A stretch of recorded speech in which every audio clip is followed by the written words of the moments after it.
Hello, bienvenue sur la Minute Agile. Aujourd'hui, on va regarder un sujet assez intéressant, le marketing digital agile. Et qu'est-ce que cela veut dire? Donc, on va faire évidemment un tutoriel autour de ce sujet, mais ce n'est pas du tout un tutoriel surtout en termes d'outils, mais surtout de comment procéder pour prendre en agilité évidemment autour du marketing digital. Si évidemment ce sujet t'intéresse, tout ce que je te propose évidemment, c'est de rester avec moi. Let's go! Alors, comme je disais, le sujet aujourd'hui, c'est le marketing digital agile. Et ça, c'est un sujet très important car on voit évidemment encore beaucoup d'erreurs dans ce secteur-là.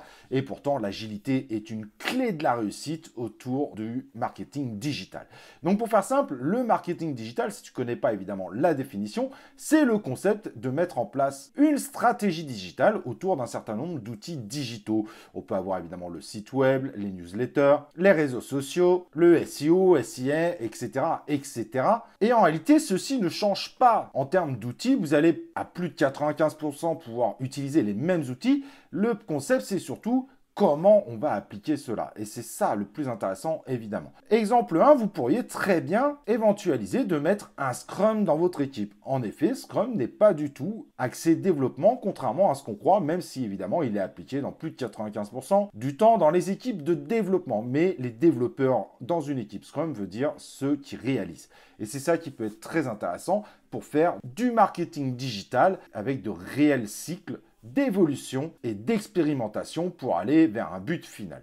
Donc en gros, tout simplement, vous avez l'objectif produit qui va être en gros votre objectif principal. Par exemple, vous décidez d'augmenter par 2 le nombre de visites de votre site web, si en imaginant vous êtes sur un site e-commerce, avec un budget de X euros. Ça serait par exemple l'objectif global, ce qu'on appelle l'objectif produit en termes Scrum. Derrière, vous faites évidemment un Scrum classique, vous avez toutes les vidéos nécessaires sur cette chaîne YouTube, évidemment, pour pouvoir mettre un bon Scrum en place, avec évidemment un démarrage par un sprint planning, où on planifie tous les travaux qu'on va réaliser pendant une itération, par exemple 2 semaines, on va faire que des itérations de 2 semaines, et pour finaliser, évidemment, par une revue des travaux réalisés et potentiellement des résultats aussi obtenus sur le court-termisme quand on est sur des petites expérimentations, et une rétrospective pour améliorer le fonctionnement de notre équipe. Évidemment, tous les matins, une petite daily, on se met au point ensemble, très important évidemment, pour qu'on soit tous synchronisés, surtout si on a des expertises bien précises au sein de l'équipe, et éviter évidemment des actions qui vont en opposition d'une équipe à une autre. Car en effet, le plus important en fait quand on fait du marketing digital agile, c'est surtout d'être bien synchronisé, car il va falloir avancer petit pas par petit pas pour aller chercher des résultats, mais on ne va pas aller chercher les résultats avec une seule pratique. Et c'est ça qui est très intéressant. Quand je dis ça, ça veut dire tout simplement qu'on ne va pas se dire, bon, là, on a 5 millions en poche, on doit multiplier par 2 le nombre de visites à la fin de l'année, allez, let's go, on y va, on tente un truc énorme et on fonce. Et ça, évidemment, ça ne marche pas. Je vais d'ailleurs te donner un exemple qui m'a marqué dans le passé, mais malheureusement, même en tant que coach agile, je n'ai pas eu gain de cause sur l'histoire. Donc, en gros, tout simplement, l'entreprise avait fait une levée de fonds et a décidé qu'une grosse partie de cette levée de fonds serait utilisée à des fins marketing. Alors, en soi, ce n'est pas forcément mauvais, le but étant évidemment que l'entreprise grandisse. Mais le problème, c'est surtout sur l'application en fait et l'investissement réalisé. Tout simplement, ils se sont dit, pendant la Coupe d'Europe, on va tout mettre pour faire de la pub pendant la demi-finale et la finale de la Coupe d'Europe. Sauf que toutes les entreprises n'ont pas cette capacité de faire ça. Et ça a été très mal réfléchi. Donc ce qui s'est tout simplement passé, vu que tout a été préparé à l'avance, c'est que la pub, malgré les alertes des équipes techniques, le site s'est totalement vautré. En effet, il n'avait pas du tout la capacité de recevoir fois 100 personnes dans la même minute. Et ça, je peux vous dire que ça a fait très mal. Le site est tombé en même pas 10 secondes. Et le problème, c'est que le temps de remonter, évidemment, l'ensemble du site et de relancer les bases de données, etc., cela a pris, évidemment, une demi-heure, 1 heure. Et tous ceux qui ont essayé de passer juste après cette pub, tu l'auras compris, malheureusement, ne sont pas revenus. Et donc, ça a été un échec total. Le gros problème, c'est que les 4 jours entre cette demi-finale et la finale, malgré quelques évolutions techniques, le système n'était pas scalable. Et oui, c'était assez ancien en termes technologiques. Et ce qui fait évidemment que malgré toute la bonne volonté, le site a tenu un peu plus longtemps pour cette pub qui est passée en finale, car ils ont persisté en se disant que cette fois ça passerait. Et évidemment, si le site a tenu peut-être 30 secondes au moment de la pub, il n'a pas tenu beaucoup plus longtemps. Ce qui fait évidemment que ça a été un deuxième même échec au même moment et tout l'argent s'est tout simplement envolé avec ces deux publicités et ça a mis l'entreprise plus qu'en danger puisqu'elle a fini par fermer. Alors l'idée évidemment n'est pas de vous déprimer, mais il est très important donc quand vous mettez évidemment votre marketing digital en place, d'avoir une communication avec l'extérieur. C'est pour ça que justement d'avoir un product owner au sein de cette équipe, ça peut être fort pratique. Il peut aller voir évidemment les différents acteurs impactés pour s'assurer qu'une stratégie est faisable. On lui fait confiance, car lui, n'ayant pas les compétences de tous les services, il va plutôt essayer évidemment de faire confiance aux services pour pas non plus aller vers ce type d'erreur. Et il va surtout essayer déjà de commencer par un petit événement pour voir si ça tient avant de partir sur un événement directement gigantesque qui malheureusement pourrait ne pas marcher pour les services technologiques. Et donc le fait de mettre un Scrum et de passer donc en mode incrémental et itératif, et je dis bien incrémental, c'est très important, c'est qu'en fait on va commencer directement un peu notre stratégie marketing en y allant pas à pas. Ça veut dire que par exemple pendant les 2 premières semaines, on va vouloir tester des choses. En marketing digital, souvent, c'est des choses qu'on peut mettre en place très rapidement. La plus grosse question est souvent en termes de réflexion. Alors, on peut avoir évidemment des phases de réflexion, hein, c'est très bien. On peut mettre ça dans une user story. Et ensuite, on fait des petites user stories les plus courtes possibles et on essaye d'y intégrer des phases incrémentales de montée en puissance et de voir si on a la capacité de faire.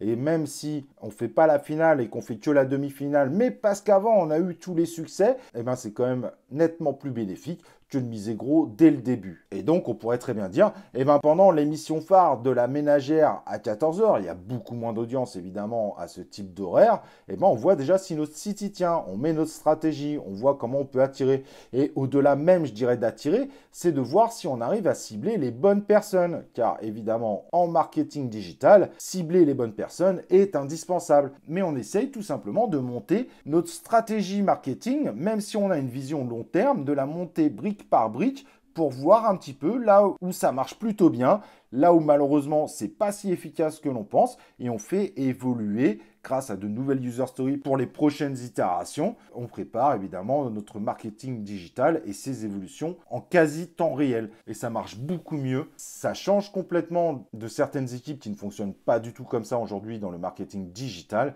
mais ça permet au moins de s'assurer, surtout quand on est une petite structure, surtout quand l'investissement dans le marketing digital est important, d'assurer évidemment un minimum ce qui va se passer, de ne pas se mettre en danger. Et même si en effet la finale, bon là on est dans un cas extrême, je le reconnais, mais même si la finale par exemple apporterait énormément de monde, vaut mieux faire une stratégie qui t'apporterait peut-être 10% de moins de monde dans la globalité que de prendre un risque aussi énorme pour plus 10% de personnes qui viendraient sur notre site. Bref, il faut vraiment penser de façon itérative et incrémentale. Et donc, ce qui change, en effet, un petit peu la review.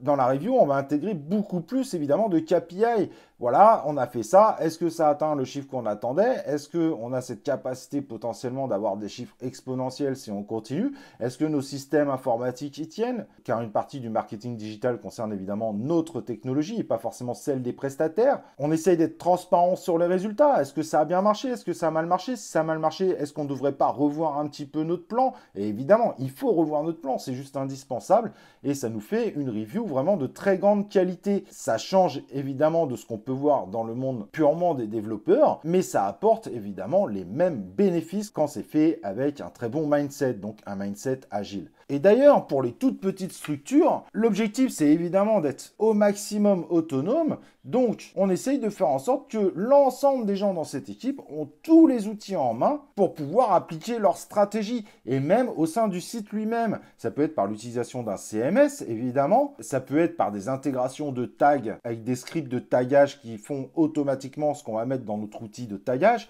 et tout ça peut se faire, ils peuvent être 100% autonomes, car évidemment, plus ils seront autonomes et plus ils seront efficaces. Et contrairement à ce qu'on dit, ouais, mais vous savez, les gens du marketing, des fois, ils font n'importe quoi, bah, donnez-leur des environnements de test, des environnements de prod, et vous verrez qu'ils travailleront aussi bien que n'importe quelle autre équipe, même que les équipes de développement qui seraient évidemment sur des sujets complètement différents. Mais l'autonomie sera également évidemment un des atouts pour avancer dans la bonne direction, en n'oubliant pas évidemment que dans le marketing digital, les dates sont beaucoup plus importantes et que des retards peuvent détruire totalement une campagne marketing. Si vous avez une campagne marketing 100% axée sur l'été, mais que vous finissez en octobre, à mon avis, ça va être compliqué évidemment pour avoir les chiffres attendus. Voilà, j'espère évidemment que ça t'aura aidé. Je peux te dire qu'en tant que coach agile, c'est vraiment super intéressant d'amener des équipes marketing digital à évoluer dans le sens de l'agilité. En mettant en place du Scrum, ça marche vraiment extrêmement bien. Il n'y a pas de panique à avoir. C'est juste qu'évidemment, on n'aura pas des pratiques de développement, mais plutôt des pratiques marketing. Mais les résultats sont assez bluffants. Voilà, j'espère évidemment que tu as bien aimé cette vidéo. N'oublie pas de liker la vidéo avant de partir, de t'abonner à la chaîne YouTube et d'activer les cloches de notification pour recevoir les prochaines vidéos. Allez, à la prochaine sur la Minute Agile.